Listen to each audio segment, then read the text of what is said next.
Arabia it is, and we have, oh yeah, I need to switch names here. That was what I was going to do here. Russia, F. Russia, F versus Don Domingos.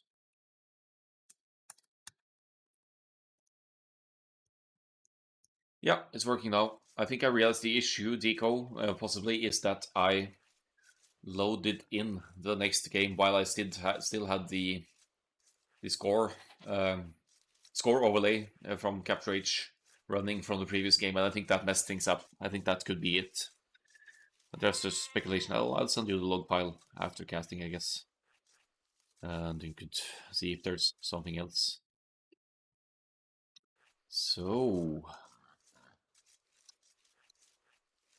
Denmark versus Russia here, actually. Don Domingos, only Danish player. Russia F, only Russian players. But let's just dive into it. Caster, my boy here in the pocket position, so has a lovely base for a pocket to wall up as well. He could secure at least 2 golds here within his walls without too huge investment here. Persians, fantastic boom, past the working thesis from the feudal age onwards. Backberries is good as well in any case, not that pockets are usually subject to early infantry aggression. So yeah, big boomer here, going to go for knights and camels. Persian knights have bonus attack against archers, that's always going to come in handy as well. Right hand side, we have the pawn. He's in the 1500s 1v1s these days. I think he's even touched upon 1600, so he's very solid. He is good with the archers, archers builds. He knows how to wall efficiently for archers. It's not into his favor that he has the main gold forward though. But Britain's faster working ranges and everything gonna come in handy. As it will for Flampopo as well with the Ethiopians, he will benefit from faster working archery ranges, and he already has faster firing archers, being the Ethiopians. Seems to have quite an open base here, 2 golds right next to hills. You never want that playing the archers. But we'll see how it plays out for them. Look at the TC placement here for next gen though. It's right across the edge, a weird placement. So far up the flanks as well. Weird spawn. But next gen with the Vietnamese here. So he will know the location of the enemy bases. Yeah, didn't quite proceed to scout it yet. Also has 20% more hit points on the archery range units. The Queen with Burgundian's pocket here. I think it's the first time I've seen the Burgundians on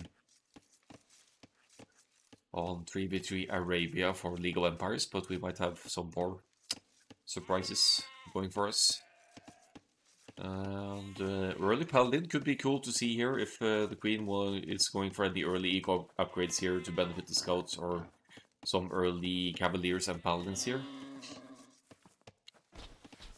And finally, on the right hand side, we have Oladeshek with the Huns. So he could be having cavalry archers in mind here. Could even go scouts, of course, from flank. Or men-at-arms towers. The options are many for Huns. But there's quite a distance between the players, so we'll see how it turns out. There's the barracks. And the timing of that actually indicates men-at-arms for now. As this will complete at around the time you'd click for 22 pop-up. So men-at-arms archers into cavalry archers maybe. Huns, archers, not viable long-term, they don't get arbalest. And the walling is in progress on the sides here. Barracks for Lempopo, also indicating the men-at-arms, which is a good play for the Ethiopians, getting 100 food, 100 gold, reaching the next age.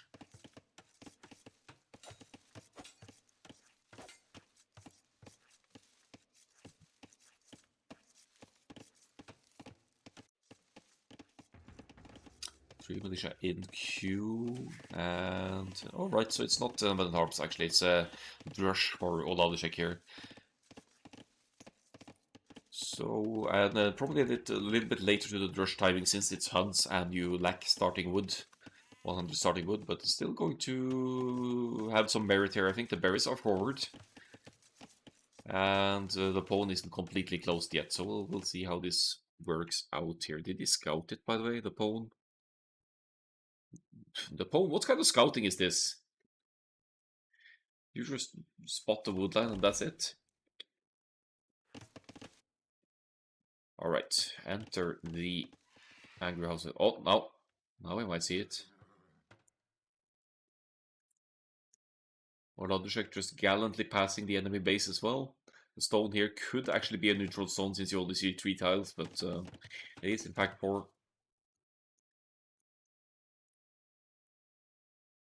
And now he sees the walls, that's fine.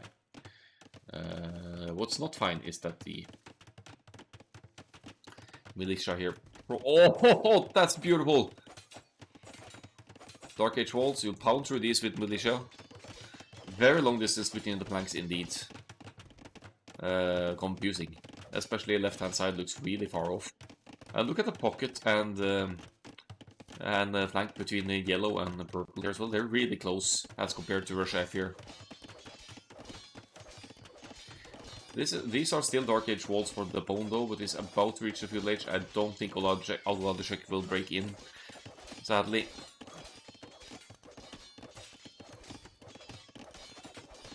Quick walls from the pole, and the only unit getting inside is the scouts. Some very compact walls here for the Britain's player. Now dropping the range, so he's gonna clean up this, I think, without any significant damage being done here.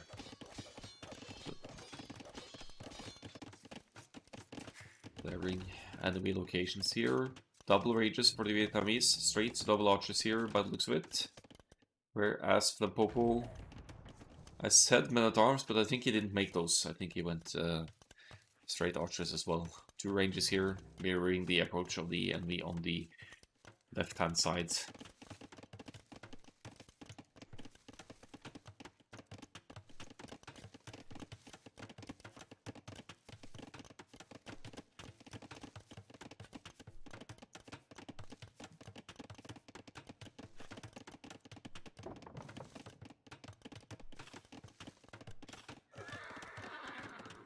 Rip Scout.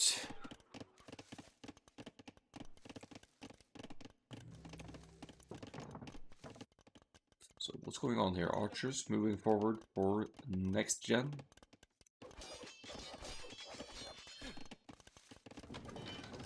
I think I may have played next gen in the ranked ladder, and next gen was laming a lot. No laming this game so far though.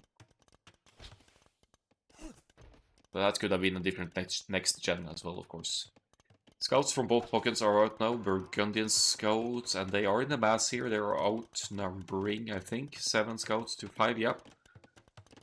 And as we can see, both eco upgrades for the Burgundians here as well. Coster is actually missing horse collar here. That's an oversight when you're going for the scouts here and have 15 farms already. So shame on Coster for getting horse collar here.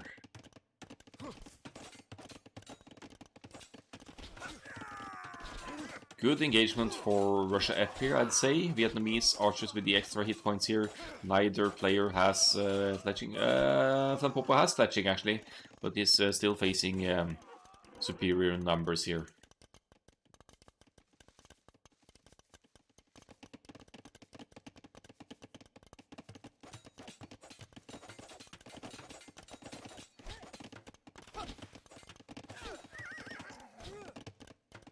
Let's see, what's this?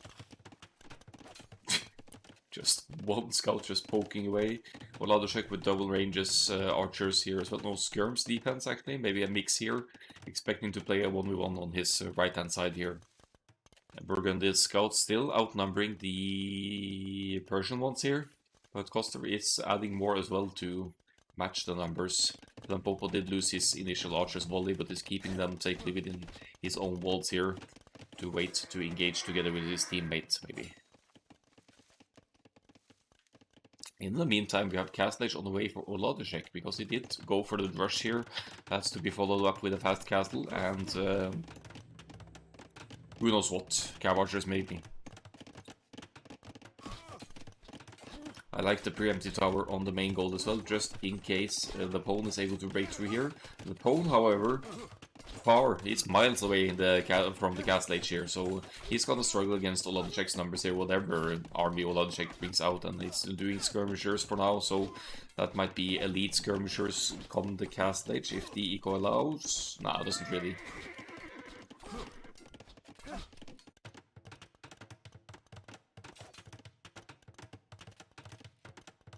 think Limpopo might be aiming for the next stage as well. Let's have a look at the idle timers here. Idle eco, idle TC for... yeah. It's quite insignificant for most players here, like 1 minute maximum in the middle of all the micromanagement. That's almost to be expected. Skirm defense for Oladchik though. He's not worried about Koster running in with the scouts here because he's busy fighting fighting the queen over here.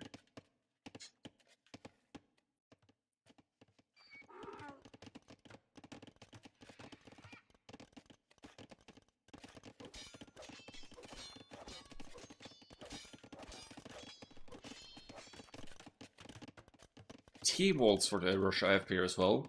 There's a bit of a stretch to team wall the whole thing, but it's only missing this section now, and then they should be quite good. So good call there. Taking the hill, this nasty hill right next to Limpopo's second and third golds here. Here comes Koster with the scouts, so and now it's a 2v1 for next gen here, and this does not look too bright with the scouts in between here. That's definitely going to be a lot of Vietnamese archers down there. Not a good fight.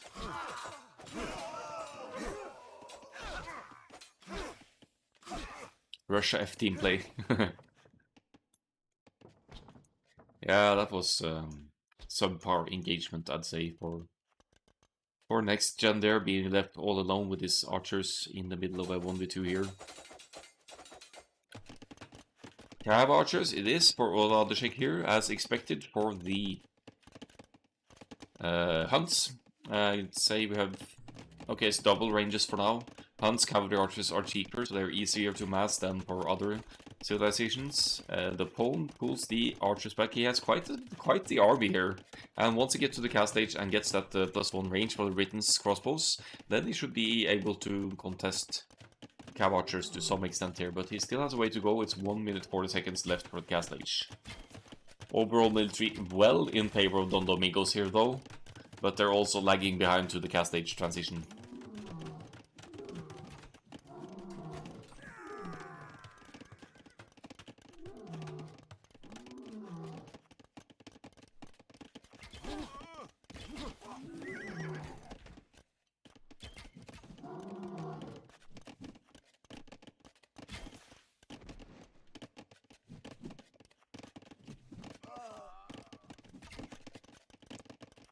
So...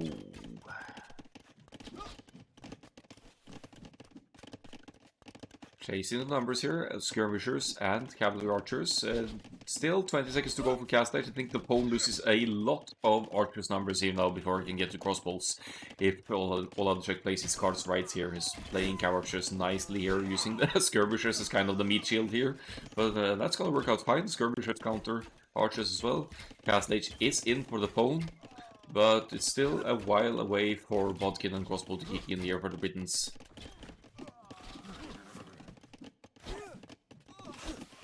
Koster joins in with some knights now though, and crisis averted, I guess, but still good KD here for Oladchik. Should be... where is the KD again?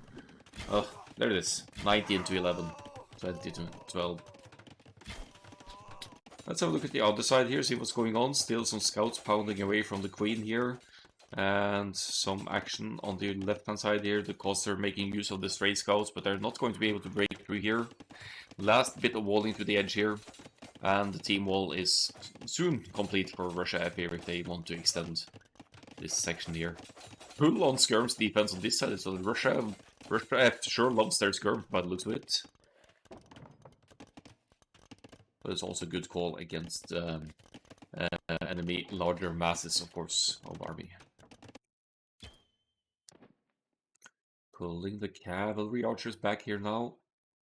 And the beauty of playing cavalry archers here with Huns for Oladchik is that he actually has the mobility to even help out on the other side as well now. He's got a strong ranged unit that is as mobile as the knights out on the field.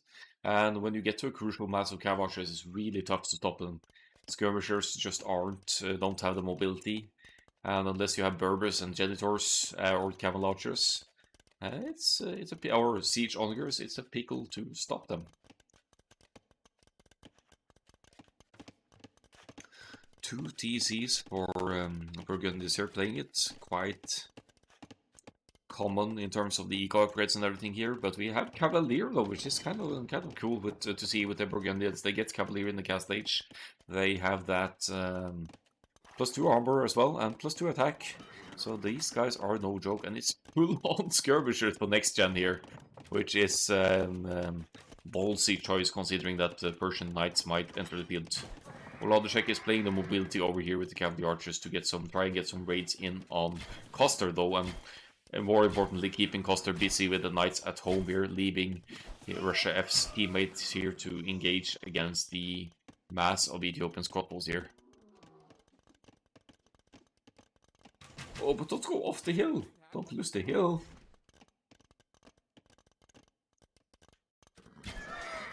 Hit and running like a champ here, losing the hill advantage, but... Oh, there's some Britons on the move on this side as well.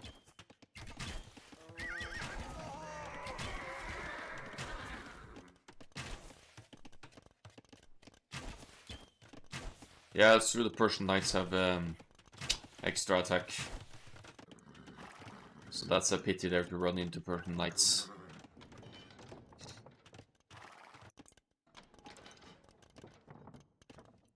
So that's some Cav Archer numbers now. 7 Cav Archers now for... Oh, we didn't have bloodlines! Ouch! Not having bloodlines for the Cav Archers first as well. And now the Pone is in on Oladeshek's side here. And given the numbers here for the Britons, the Pone is in a good spot to put all on his own here and buying time for his teammates to push on the other side instead.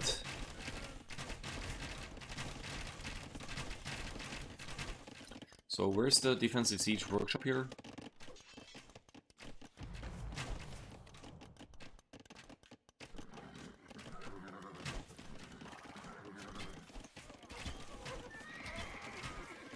Yeah, it can be tricky to get to the mass of cavalry archers in the team game, can't it? On Arabia especially. Oof, 2v1 here. Oladeshek is subject to some serious pressure here now. It's going to tear down the defensive tower. Aye. Still positive KD for Oladeshek here. He has 2 town centers as well. But he really doesn't have the army to contest it. Oh, but look at the Cavalier mass here. They could make life tough for the crossbows here.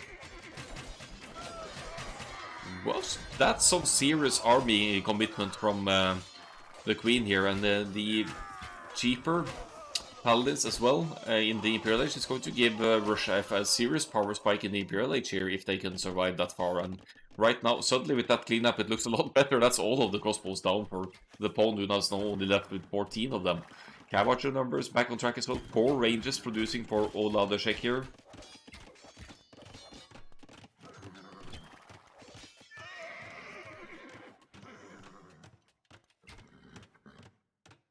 And what's going on here? Forward siege workshop for Flempopo. What's he gonna do if the Cavaliers run in here though? There aren't nearly enough knights for Koster to contest this here. Not too much difference between the Burgundians, Cast Age Cavalier and Knights. It's just a little bit more attack because the hit points lacking bloodlines. The Cast Age Cavalier have the same amount of hit points as the Knights, but they do get a little bit more attack. They have 4 attack, I think.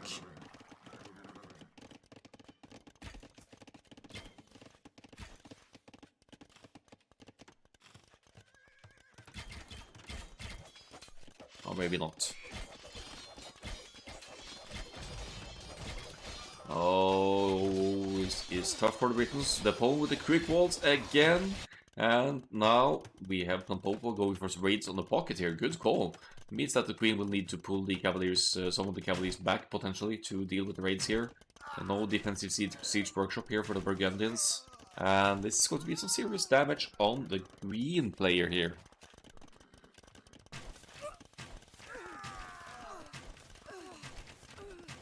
Yeah, builders going down left and right, but there's still the army numbers though, 41. 41 Cavaliers. Some massive raids on the Pone side here, on the Britons. Oh, look at the skirm masses though! Oh, the knights should shred those, and the mangonel here shouldn't be a problem for the pawn and Flampopo to clean this up, honestly.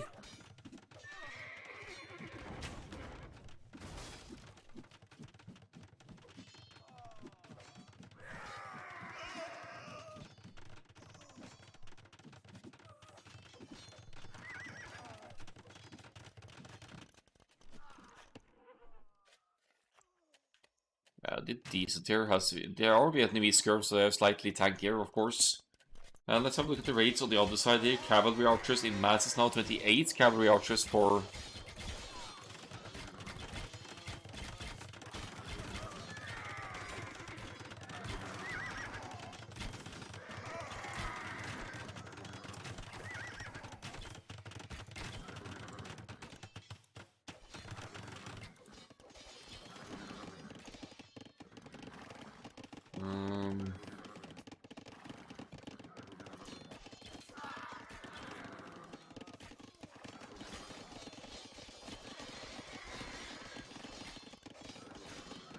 Alright, I'm just gonna pause here for a moment.